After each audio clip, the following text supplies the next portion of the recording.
I assume most of my colleagues, like me, were busy studying the lengthy memorandum filed by each of the parties. For the record, 30-plus pages, more or less double space yung sa prosecution. Kaya by the time I got to the defense, para na ako maduduling kasi mahaba na nga yung 30 pages na double space, napunta pa ako sa single space. Okay lang yun, kasama sa trabaho yun, pero that's how lengthy the documents were. And I slept at 2 a.m. Hindi kasama to sa explanation ko, di ako nagyayabang or anything, it's our job. And I'm a night person, so normal sa akin yun. And then in the morning, tuloy ulit, sent my staff questions, asked for more details, and then we worked together throughout the morning until it was time to come here. So I don't know anything about this statement of Director Matibag. But it bothers me to hear this. I now remember that I saw a message pop up in my phone, which hindi ko nga pinansin, kasi nga ito yung important issue ko na pag-aralan ko tong memorandum ng mga parties na inabala nga naman nilang very lengthily and exhaustively na nila dinidiscuss in a written document. But I recall now na may nag-pop up na message from a coach telling me na gustong paimbestigahan yung SEA Games. And di ko talaga pinansin. And now Alan brings it up and I am bothered. There is no jurisdiction in the world that allows a judge to be pressured and intimidated. And I ask each one of you, my dear colleagues, payag ba tayo sa ganito? Ganito na ba tayo dito ngayon?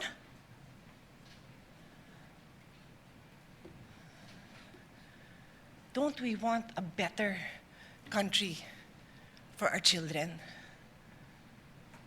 Why would you allow a director who was just called to be a witness next week brag that he's going to investigate? And again, I don't know, so I respectfully request that it be played.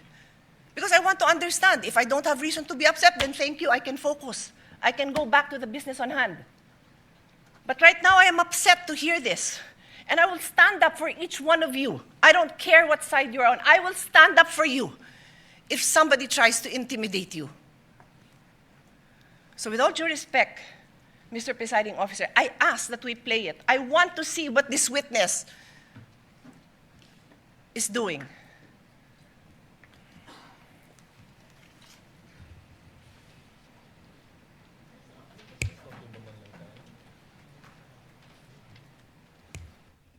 Presiding Officer declares a brief recess. Meron kaming mga kaso na pumasok na bago na dapat namin tingnan. Kung maalala nyo, pumunta kami ng Clark because we were given 70 hectares for the NBI Academy. So magkaroon kami ng relationship sa Clark. Nakita namin dun yung parang sports complex na ginamit ng SEA Games, yung sa Philippine SEA Games Organizing Committee. Well, nakarating sa amin, may titingnan kami rito, may kailangan kami imbestigahan dahil nakarating kami rito, bilyon-bilyon pala yung pumasok dito na pera na unliquidated. At merong private company rito na na-involve na binayaran ng 10 billion at ang pagbabayad insertion sa GAA na hindi binayad. So ito, imbestigahan namin to. Malaking kaso rin ito. Actually, may parang code ron. Ay, iba pa yun, yung sa Caldero na kaso, I think it's ongoing, pero sisilipin na rin namin. Ito yung tungkol dun sa, it's a Malaysian company na sila yung nag-build ditong sport area na to.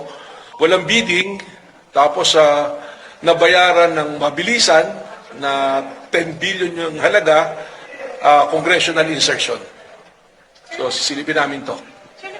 Katunayan, meron kaming mga kaso na pumasok na bago na dapat namin tingnan. Kung maalala nyo, pumunta kami ng Clark because we were given 70 hectares for the...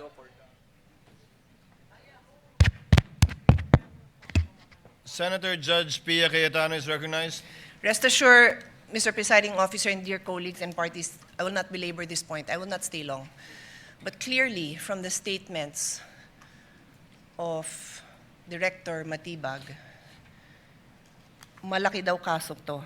Naimbestigahan na niya? Alam niya ng malaking kaso? Paano niya nalaman? So sa akin lang, Mr. Presiding Officer, simple lang eh. What was the intention here? To distract the minority floor leader, who is one of only 2 lawyers right now, because our other lawyer was already carted off somewhere. So dalawa lang kami. So you wanna distract him. So ako na lang ang tatayo dito. Hindi na siya makakapag-aral. Yung ba intention? Because it is clearly the intention. The fact that he has to stand up, the fact that I have to stand up, the fact that Senator Robin has to stand up, he is distracting us from our job. As Senator Alan said, he could do it quietly. Go ahead. Anong purpose niya? Nagyayabang siya? What's the purpose? Is he trying to intimidate us, not to ask him tough questions when he is our resource person next week? I do not know. But those statements, those actions are not acceptable, possibly contemptible. So I ask the presiding officer and you, my dear colleagues, let's think about this clearly. I will stop now. As Senator Pangilinan said, we can take this up on Monday. Salamat na pinagbigyan niyo ako na mapanood natin at pag-isipan natin. Na gano'n na lang, pag may pinatawag tayo sa witness stand, abangan natin na magpe-press con na kung ano-ano pagsasabi tungkol sa atin. I didn't have enough time to research. But clearly, I know that there's jurisprudence that does not allow a judge to be intimidated. And if hindi pa nanakot yun, then I don't know what is. Kung hindi pa ninindak yun, then I don't know what is. Hindi tayo sensitive. Sanay tayo dito. Pero alam din natin kung pinapatamaan tayo, di ba? Alam natin yun. Hindi tayo tanga. O so paano? Sabihin ko ngayon sa kanya, o manda ka sa akin ngayon, pagdating mo. Ganun ba? Gaganti na lang ako. Hindi ako ganun. Kilala niyo ako. For how many years ako tumayo dito? Hindi ako nanggaganti. Hindi ako mababaw. Pero I'm asking you, dear colleagues, huwag tayong papayag. The Filipino people deserve better. We deserve better. Thank you.